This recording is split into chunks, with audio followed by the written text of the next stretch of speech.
Now, continuing with our current affairs series, the next article that we are going to deal is related to India and its bilateral relationship. ये India और इसके bilateral relationship पे एक based article है जिसमें हम India और Colombia के बीच में जो bilateral relationships को ऑब्जर्व करेंगे। कोलंबिया एज यू नो कि साउथ अमेरिका में लोकेटेड एक कंट्री है, मोर स्पेसिफिक कि north western part of the South America में लोकेटेड है, बॉर्डरिंग पैसिफिक ओशन।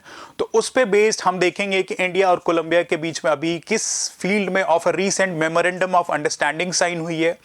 तो इस टॉपिक को हम डील करते हुए एग्जाम के पर्सपेक्टिव से देखेंगे कि आखिर ये एमयू क्या होता है, मेमोरेंडम ऑफ अंडरस्टैंडिंग से हम क्या समझते हैं, बियॉन्ड किस फील्ड में ये एमयू की जो है साइनिंग की गई है, वो टर्मिनोलॉजी जो भी इससे एसोसिएटेड है, जो भी साइनिंग जिस भी फील्ड में हुई है वो उस हमारे एग्जाम के पर्सपेक्टिव से कैसे इंपॉर्टेंट और रेलिवेंट है।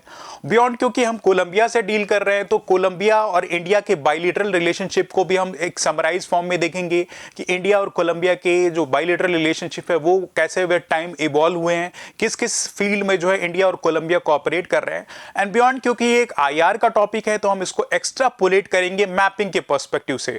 मैपिंग में हम देखेंगे साउथ अमेरिका के प्रोमिनेंट कंट्रीज, इसमें देखेंगे कि कौन कौन सी कंट्रीज के through tropic of Capricorn along with equator pass होता है। बियॉन्ड कुछ स्पेस रिलेटेड जो ज्योग्राफिकल स्ट्रेंथ है साउथ अमेरिका को वो देखेंगे कि कहां से स्पेसिफिकली जो है सैटेलाइट्स की लॉन्चिंग की जाती है। बियॉन्ड कुछ और ज्योग्राफिकल फीचर्स जैसे माउंटेन रेंजेस और लेक्स का भी हम यहां पे साउथ अमेरिका में while dealing with the mapping ये ज्योग्राफिकल पर्सपेक्टिव से हम डील करेंगे। तो पहला सेशन जो हम बिगिन कर रहे हैं वो इस इंडिया कोलंबिया की जो मेमोरेंडम ऑफ अंडरस्टैंडिंग साइन हुई है इस पे देखते हैं।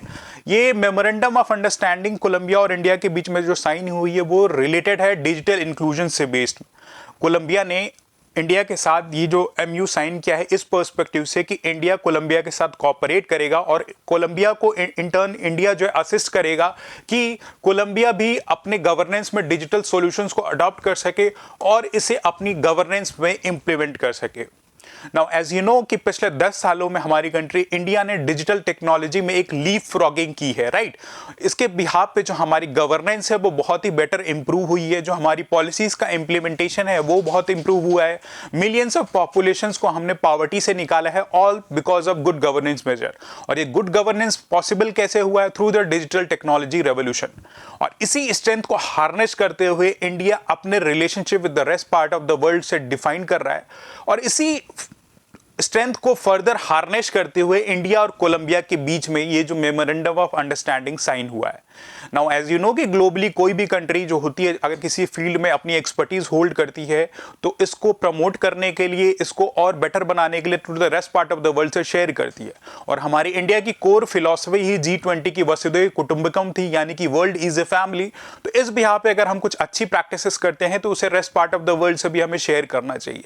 इसी बिहार पे ये मेमोरेंडम ऑफ अंडरस्टैंडिंग साइन हुई है जिसमें इंडिया कोलंबिया को जो है डिजिटल सॉल्यूशन में असिस्ट करेगा। यहां पे एक टर्म यूज किया गया है digital public infrastructure, that is focus on digital public infrastructure. तो हम देखेंगे कि आखिर ये डिजिटल पब्लिक इंफ्रास्ट्रक्चर क्या है।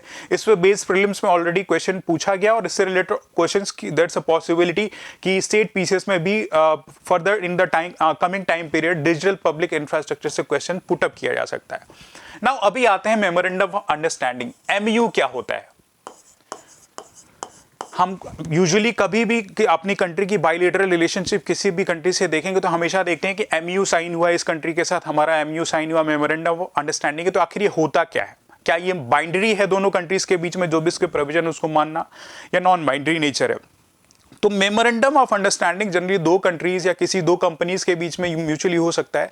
ये प्रिकर्सर एक पॉलिसी, एक लॉ के लिए, यानी कि कोई ओरिजिनल शेप में कोई लॉ या कोई पॉलिसी आए उससे पहले एक मेमोरेंडम ऑफ अंडरस्टैंडिंग साइन होती है कंट्रीज के बीच में या जो भी कॉर्पोरेट एंटिटीज होती हैं उनके बीच में, जिसमें एक रफ लेखा जोखा सा होता है, एक प्रोटोटाइप से एक डिजाइन कर दिया जाता है कि सो एंड सो टाइप का रिलेशनशिप होगा, सो एंड सो जो है इन फील्ड एरियाज में हम कॉर्पोरेट करेंगे and so and so major जो है ऐसे ऐसे मेजर जो है हम आने वाले टाइम में लेंगे। तो एक प्रोटोटाइप सा बन जाता है जो कि लीगली बाइंडिंग नहीं रहता। ये ध्यान रखने की जरूरत होती है कि एमयू में जो जिन भी टर्मिनोलॉजीज पे हम साइन करते हैं या जो भी एरियाज में हम एग्री करते हैं वो लीगली बाइंडिंग नहीं होता है, यानी कि कोई भी कंट्री इससे चाहे तो विड्रॉ कर सकती है। यानी कि कोलंबिया या इंडिया अगर चाहे तो इस जिस एरिया में साइन की गई है इससे विड्रॉ कर सकते हैं।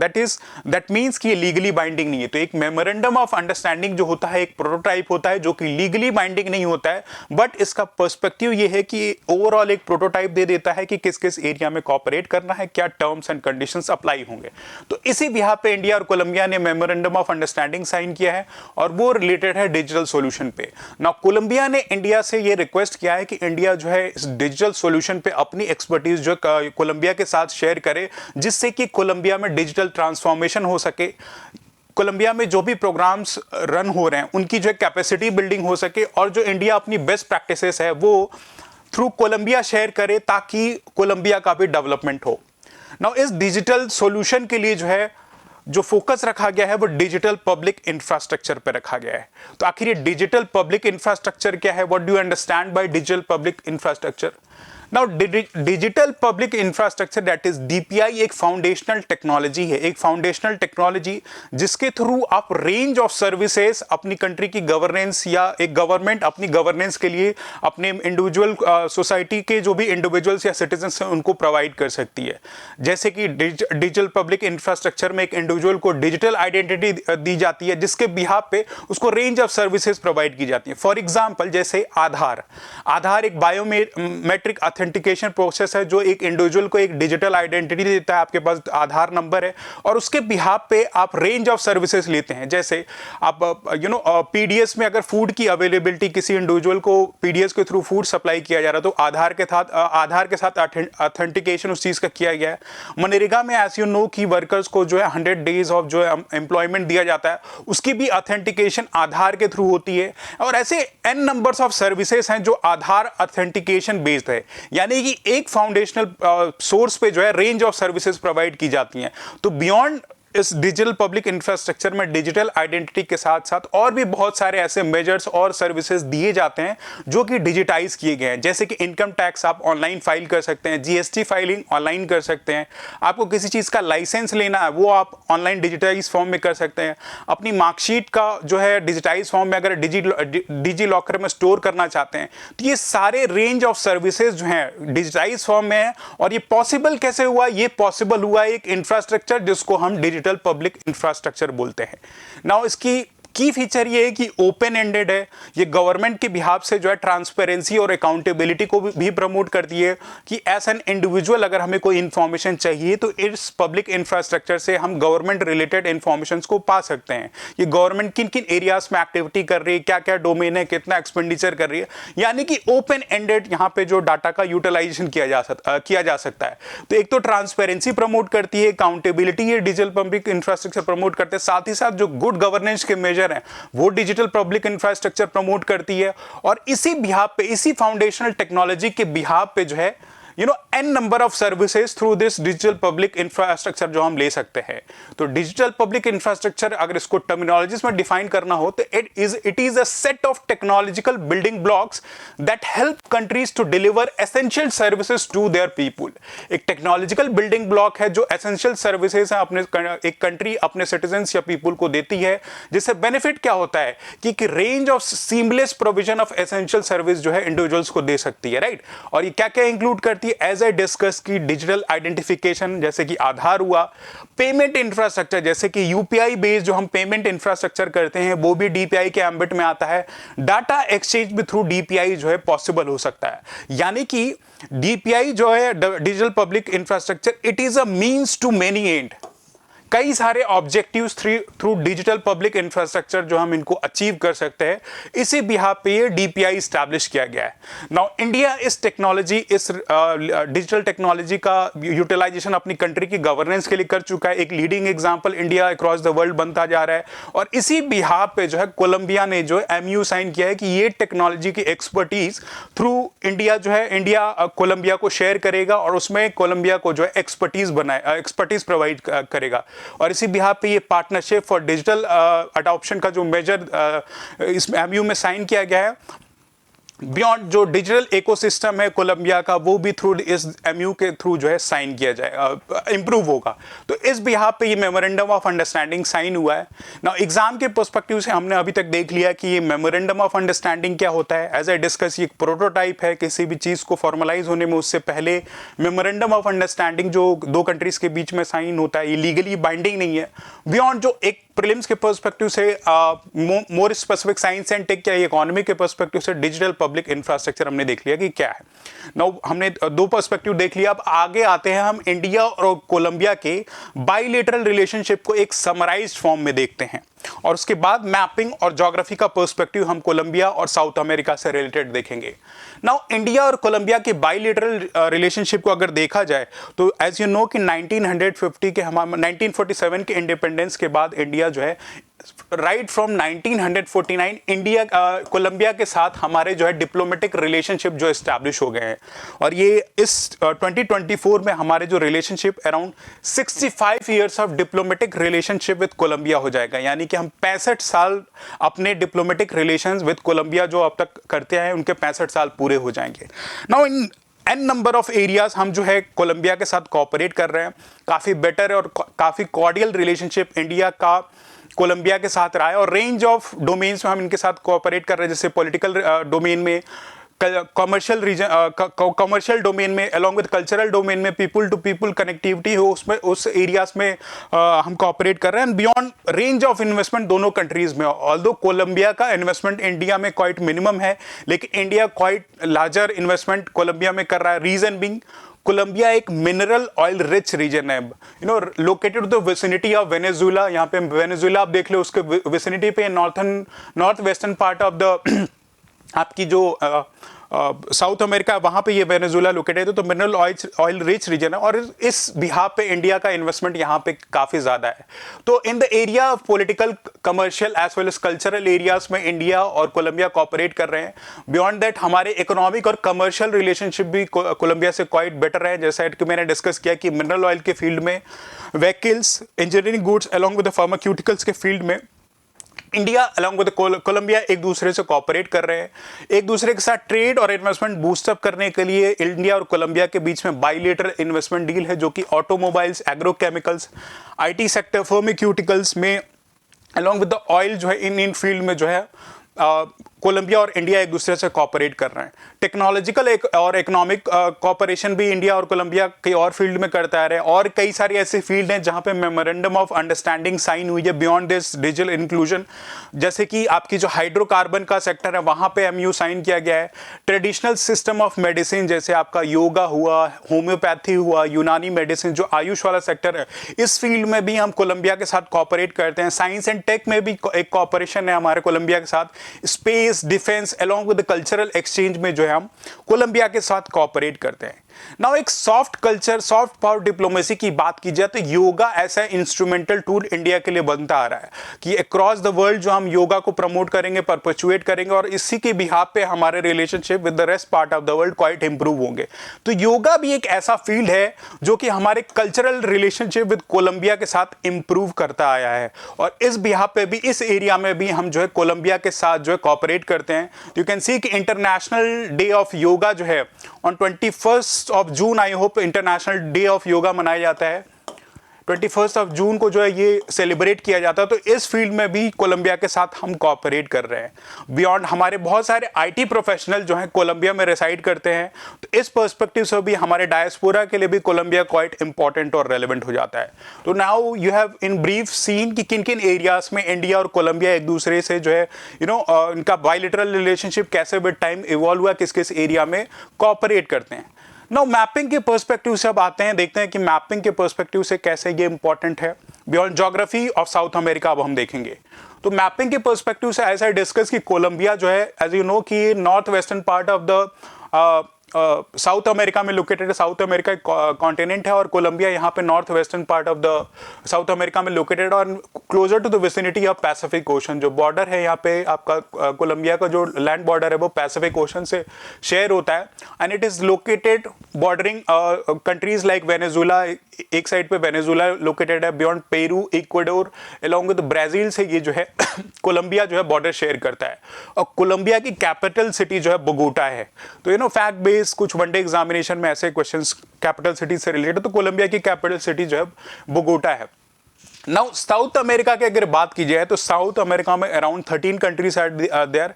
एक इंपॉर्टेंट कॉन्टिनेंट है, एक फ्लरिशिंग कॉन्टिनेंट है, फ्यूचरिस्टिक पर्सपेक्टिव से इंपॉर्टेंट है, इन्वायरमेंट के पर्सपेक्टिव से इंपॉर्टेंट है। इन्वायरमेंट के पर्सपेक्टिव से इसलिए इंपॉर्टेंट है कि यहाँ पे एक इंपॉर्टेंट रिवर जो है साउथ अमेरिका में फ्लो करती है, that is known as Amazon river. Amazon as you know कि वर्ल्ड की सेकेंड लॉन्गेस्ट रिवर है पोस्ट नाइल रिवर के बाद जो अमेजन रिवर का नंबरिंग आता है एंड ये फ्लोइंग थ्रू साउथ अमेरिका ये जो है अटलांटिक ओशन में ड्रेन करती है, राइट। ये जो है आपके अटलांटिक ओशन में अमेजन रिवर ड्रेन करती है। लार्जेस्ट वॉल्यूम ऑफ वाटर भी अमेजन रिवर से फ्लो करता है एंड बियॉन्ड इसकी जो की कैपेसिटी है, इसका की फीचर जो है ये अमेजन रिवर अपने विसिनिटी पे एक largest amount of flora and fauna को जो है कंटेन करती है। इस बिहाफ पे जो अमेजन रिवर का बेसिन है, अमेजन रिवर का जो बेसिन है उसको lung forest of the world बोला जाता है, क्योंकि वेजिटेशन यहाँ इतनी प्रोमिनेंट है जिसके वजह से कार्बन डाइऑक्साइड ऑब्जॉर्व करने की कैपेसिटी यहाँ के वेजिटेशन के पास कैपेबिलिटी है। इस बिहाफ पे जो अमेजन रिवर का जो बेसिन है, अमेजन फॉरेस्ट को जो है यहाँ पे जो है lung forest of the world बोला जाता है। तो इस बिहाफ से भी ये क्वाइट इंपॉर्टेंट है। कॉन्टिनेंट्स ऑफ द बर्ड्स भी बोला जाता है इसको जो है। एंड बियॉन्ड जो बाकी कंट्रीज की जो फीचर देखा जाए तो यहाँ पे एक जो important range of mountain ranges है, that is Andes mountain ranges. As you know कि एक कॉन्टिन्यूअस रेंज ऑफ माउंटेन्स है जो to the western coast of South America में लोकेटेड है, एंडीज माउंटेन रेंजेस। और इसका जो हाईएस्ट माउंटेन रेंज है वो है माउंट एकेनगुआ। तो अगर हाईएस्ट माउंटेन रेंज पूछा जाए तो यू शुड नो कि माउंट एकेनगुआ जो हाईएस्ट माउंटेन रेंज है लोकेटेड इन साउथ अमेरिका और ये किसका पार्ट है, एंडीज माउंटेन रेंज का पार्ट है। अब ये एंडीज माउंटेन रेंज जो है यंग फोल्ड माउंटेन्स हैं। Young fold mountains in the sense जैसे हिमालय की हाइट बढ़ती जा रही है वैसे एंडीज की भी हाइट बढ़ती जा रही है। और ये फॉर्म कैसे हुआ, ये फॉर्म हुआ थ्रू द सबडक्शन ऑफ ये साउथ अमेरिका का जो कॉन्टिनेंटल प्लेट है अलोंग विद द नाजा प्लेट, जो ओशनिक प्लेट है, इन दोनों के कन्वर्जेंस की वजह से जो है ये mountain range Andes mountain range का फॉर्मेशन हो रहा है। तो अब तक आपको पता होना चाहिए कि एंडीज माउंटेन रेंज का फॉर्मेशन कैसे हो रहा है कि ओशनिक प्लेट सबडक्ट कर रहा है, उसके ऊपर जो है साउथ अमेरिकन प्लेट जो कॉन्टिनेंटल प्लेट है वो राइज हो रहा है और उसके वजह से इन दोनों प्लेट्स की वजह से जो है एंडीज माउंटेन रेंज का जो है फॉर्मेशन हुआ और ये एक यंग फोल्ड माउंटेन रेंज है। तो हमने देख लिया कौन सी इंपॉर्टेंट रिवर साउथ अमेरिका में है, बियॉन्ड कौन सा माउंटेन रेंज है, कैसे फॉर्म होता है। अब एक आता है इंपॉर्टेंट, यहाँ पे एक इंपॉर्टेंट लेक है that is known as Lake Titicaca. Lake Titicaca South America में लोकेटेड है, मोर टू द विसिनिटी आप यू कैन सी कि यहाँ पे बोलीविया है और ये दिस इज द पेरू वाला रीजन, यहाँ पे आपका जो लेक टिटिकाका लेक है। तो फैक्चुअल पार्ट में अगर आपसे क्वेश्चन पूछा जाए highest navigable water lake in South America तो answer should be Lake Titicaca. तो ये इसका लोकेशन यहाँ वेस्टर्न कोस्ट पे है। ब्राजील एक इंपॉर्टेंट कंट्री है। बियॉन्ड एक और क्वेश्चन पूछा जाता है साउथ अमेरिका में, क्योंकि 13 कंट्रीज यहाँ पे लोकेटेड है, तो पूछा जाता है कि 4 ऑप्शन देखिए कि यहाँ पे कौन कौन सी कंट्रीज जो लैंडलॉक्ड हैं, लैंडलॉक्ड इन द सेंस कि किसी वाटर बॉडी से अपना बॉर्डर जो शेयर नहीं करती है। तो यू कैन सी कि यहाँ इमेज पे जो है आपकी बोलीविया और पैराग्वे दो ऐसी कंट्रीज हैं जो कि लैंडलॉक्ड हैं, यानी कि in the centre part of the South America में लोकेटेड हैं। तो these are the countries you can see कि ये लैंडलॉक्ड है, राइट। तो अगर एग्जाम से आपसे पर्सपेक्टिव पूछा जाए तो यू कैन इजीली आंसर। अब पैराग्वे को आपको यूरुग्वे से कंफ्यूज नहीं होना है, देयर इज अ प्रोबेबिलिटी कि आप कंफ्यूज कर जाओ। तो यूरुग्वे एज यू नो कि ये अटलांटिक साउथ अटलांटिक ओशन से जो है बॉर्डर शेयर करता है। तो बीपी ऐसा टर्मिनोलॉजी आप रिटेन कर लो अगर लैंडलॉक कंट्रीज में है तो BP, Bolivia as well as Paraguay, 2 countries are there which are landlocked. ये एक इंपॉर्टेंट फीचर हुआ। बियॉन्ड कुछ और इंपॉर्टेंट फीचर साउथ अमेरिका से लोकेटेड है, जैसे कि कौन कौन सी कंट्रीज इक्वेटर कौन कौन सी कंट्रीज के थ्रू पास होता है, and beyond Tropic of Capricorn कौन कौन सी कंट्रीज के थ्रू पास होता है, right. Tropic of Capricorn along with ये 0 डिग्री आपका यहाँ पे लोकेटेड है। तो कौन कौन सी कंट्रीज साउथ अमेरिका के थ्रू जो है पास होती हैं। तो इक्वेटर पे आप ईसीबी एक टर्मिनोलॉजी रिटेन कर लो, जिसमें E stands for Ecuador, C for Colombia and B for जो है ब्राजील। ये 3 कंट्रीज हैं जिनके थ्रू जो है इक्वेटर पास होता है। बियॉन्ड, अब हम ट्रॉपिक ऑफ कैप्रिकॉर्न की बात करें जो सदर्न हेमिस्फीयर में लोकेटेड, यहाँ पे कैप बी एक टर्मिनोलॉजी आप रिटेन कर लो, where C stands for Chile, A for Argentina, P for Paraguay and B for Brazil. यानी कि 4 कंट्रीज जो है ये आप you can see in this image कि यहाँ से जो है ट्रॉपिक ऑफ कैप्रिकॉर्न पास होता है। क्वाइट फैक्चुअल इंफॉर्मेशन है बट रियली इंपॉर्टेंट इंफॉर्मेशन आपके ज्योग्राफी के पर्सपेक्टिव से। यहाँ से क्वेश्चंस हर साल, चाहे वो यूपीएससी या स्टेट पीसीएस, ऐसे क्वेश्चन जो पुटअप किए जा सकते हैं कि ओवरऑल कितनी कंट्रीज के थ्रू जो है इक्वेटर पास होता है, या साउथ अमेरिका में कौन सी कंट्रीज है जिनके थ्रू इक्वेटर पास होता है ना। अब तक हमने देख लिया है कि इक्वेटर से जो 3 कंट्रीज हैं साउथ अमेरिका में, और 4 कंट्रीज जो है ट्रॉपिक ऑफ कैप्रिकॉर्न, जहाँ से जो है 4 कंट्रीज साउथ अमेरिका में जहाँ से ट्रॉपिक ऑफ कैप्रिकॉर्न पास होता है। ये तो हुआ ज्योग्राफिकल पर्सपेक्टिव से एक इंपॉर्टेंस। बियॉन्ड स्पेस का एक डोमेन साउथ अमेरिका में देखें तो फ्रेंच गुआना एक यहाँ पे प्लेस लोकेटेड है जो कि क्वाइट इंपॉर्टेंट है। यहाँ से जो है सैटेलाइट्स की लॉन्चिंग की जाती है और इस बिहाफ से ये क्वाइट इंपॉर्टेंट और रेलेवेंट हो जाता है। अब यहाँ पे सैटेलाइट्स की लॉन्चिंग इस फ्रेंच गुआना रीजन से क्यों होती है? Now as you can see कि ये इक्वेटर के पास पे लोकेटेड ये टेरिटरी, यहाँ से इक्वेटर आपकी पास होती है, और इक्वेटर के पास एज यू नो कि रोटेशनल स्पीड में जो सैटेलाइट की लॉन्चिंग होती है एक एक्स्ट्रा थ्रस्ट प्रोवाइड करती है। अर्थ एज यू नो कि वेस्ट टू ईस्ट रोटेट करता है, तो यहाँ located near to the vicinity of equator अगर सैटेलाइट की लॉन्चिंग की जाती है तो all because of the movement of earth यहाँ से एक एक्स्ट्रा थ्रस्ट मिलता है। इसीलिए फ्रेंच गुआना एक स्पेशलाइज एक स्पेसिफिक जोग्राफिकल लोकेशन है जहाँ से यूजुअली जो है सैटेलाइट्स की लॉन्चिंग की जाती है। तो इस पर्सपेक्टिव से भी साउथ अमेरिका इंपॉर्टेंट है। एंड बियॉन्ड दैट कुछ और इंपॉर्टेंट फीचर, जोग्राफिकल फीचर्स, जैसे आइलैंड की बात की जाए तो यू कैन सी कि the southern part of the जो आपकी साउथ अमेरिका, यहाँ पे फॉकलैंड आइलैंड लोकेटेड है। यहाँ पे एक स्टेट है, strait of Magellan. Strait geographical term है, स्टेट किसको बोलते हैं? Strait is defined as an narrow strip of water जो कि 2 लार्ज लैंड मासेस को कनेक्ट करता है, उसको जो है स्टेट बोलते हैं। तो यहाँ पे यू कैन सी कि जो ये आपकी एक narrow stretch of water body जिसको स्टेट ऑफ मैगलिन बोलते हैं, और ये पैसिफिक ओशन और अटलांटिक ओशन को जो है कनेक्ट करता है। एक इंपॉर्टेंट स्ट्रैटेजिक लोकेशन है ट्रेड के लिए कि अगर आप पैसिफिक ओशन से जो है अटलांटिक ओशन में जाना चाहते हैं तो थ्रू ये स्टेट ऑफ मैगलिन जो है आप यहाँ से अटलांटिक ओशन में जा सकते हैं, या अटलांटिक ओशन में अटलांटिक ओशन से जो है पैसिफिक ओशन में जा सकते हैं। तो इस बिहाफ पे ये South America continent as a whole हमारे लिए क्वाइट इंपॉर्टेंट और रेलेवेंट हो जाता है। इससे रिलेटेड जो भी की ज्योग्राफिकल फैक्टर्स जो एग्जाम में आने की प्रोबेबिलिटी उसको हमने रिवाइज कर लिया है। मैपिंग के पर्सपेक्टिव से इन कंट्रीज को देख लिया है, कौन सी लैंडलॉक कंट्रीज हैं ये देख लिया है। इंडिया और कोलंबिया के जो समराइज फॉर्म में बाइलेटरल रिलेशनशिप है उनको देख लिया है। एंड बियॉन्ड ऑफ रीसेंट जो memorandum of understanding MOU sign हुआ है किस फील्ड में हुआ है और ये टेक्नोलॉजी किससे रिलेटेड है वो हमने देख लिया है।